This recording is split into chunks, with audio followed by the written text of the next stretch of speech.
আসসালামু আলাইকুম, কেমন আছেন সবাই? আশা করছি সবাই খুব ভালো আছেন। আমি আর দুষ্টু সাবারটাও আছি আলহামদুলিল্লাহ, মোটামুটি ভালোই। কিন্তু শরীরে শক্তি পাচ্ছি না এখনও। বারান্দা বাগানগুলোর গাছপালা সবই মরা মরা অবস্থায় আছে। তারপরেও সকালবেলায় যেয়ে দেখে একটা বেলি ফুলের কলি এসেছে, দেখে মনটা ভালো হয়ে গেল। আর এইদিকে 2 দিন যাবৎ যে আমাদেরকে দুধ সাপ্লাই দেয় ওই আপা আসতেছে না। এরপরে হচ্ছে সাবাতকে কি করব, সকালবেলায় একদম ঘুম থেকে উঠিয়ে রুটি ডিম খাইয়ে স্কুলে পাঠিয়ে দিলাম। আর আমি হচ্ছে কলা দিয়ে মুড়ি দিয়ে খেয়ে নিলাম, যেহেতু রুটি ছিল না। রুটি এবার কাজের আপা খুব কম বানিয়েছে। তো যাই হোক, এরপরে সাবাত স্কুল থেকে চলে এসেছে, তাকে একটু ম্যাঙ্গো কেটে দিলাম। ম্যাঙ্গোগুলো দেখতে কি সুন্দর লাগছে, একদম লাল টকটকে, খেতেও অনেক মিষ্টি ছিল। এরপরে রান্না করতে চলে আসলাম। আজকে পাবদা মাছ রান্না করব আর ছোট চিংড়ি দিয়ে লাল শাক রান্না করব। রান্না করতে ইদানিং একদমই ইচ্ছে করে না, মনে হয় যে না খেয়ে থাকি সারাদিন শুয়ে থাকি। কেউ যদি আমাকে রান্না করে দেয় তাহলে খাই, আর যদি রান্না নাও করে দেয় কেউ, তাও আমি শুয়ে থাকি, আমি না খেয়ে থাকি। কিন্তু কি করব, সাবাত বাচ্চাটা আছে। সাবাত বাচ্চাটা তো ছোট, তাকে তো খাবার দিতেই হবে। সে তো আর আমাদের মতো বড় না যে ক্ষুধা সে কন্ট্রোল করতে পারবে। তারপরে হচ্ছে রান্না বসিয়ে দিলাম।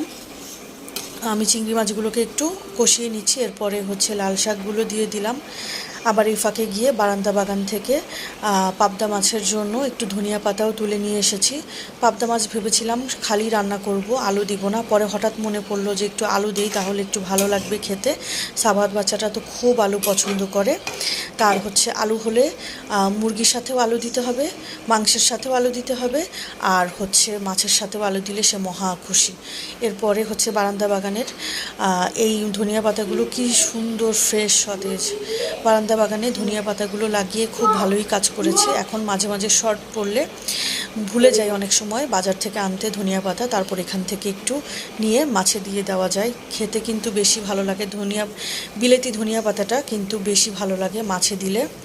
তো আমার রান্নাও শেষ হয়ে এসেছে। এরপরে হচ্ছে দুষ্টুটাকে খাইয়ে দিব।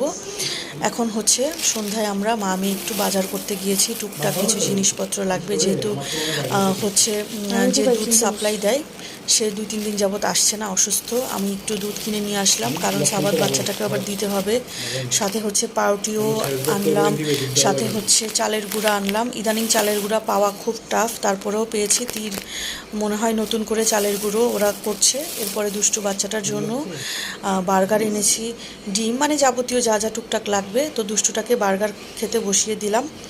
আর দুষ্টুটার হচ্ছে তার ঘাড়ে ব্যথা করছে, সে খুবই অসুস্থ বোধ করছে ঘাড়ে ব্যথায়। এরপর আজকে সারাদিনে চা খাইনি, তো এখন গরম গরম ধোয়া ওঠা চা আমি আসলে বানাই নাই, আসার সময় নিয়ে এসেছিলাম। আর হচ্ছে ভাজা পোড়া এনেছি, খেতে যাতে অনেক ভালো লাগে। আর এই দুষ্টু বাচ্চাটা বললো সেও নাকি চা খাবে, তাই তার জন্য একটু চা নিয়ে আসলাম। তো আজকের ভিডিও ছিল এই। সবাই ভালো থাকবেন, আল্লাহ হাফেজ।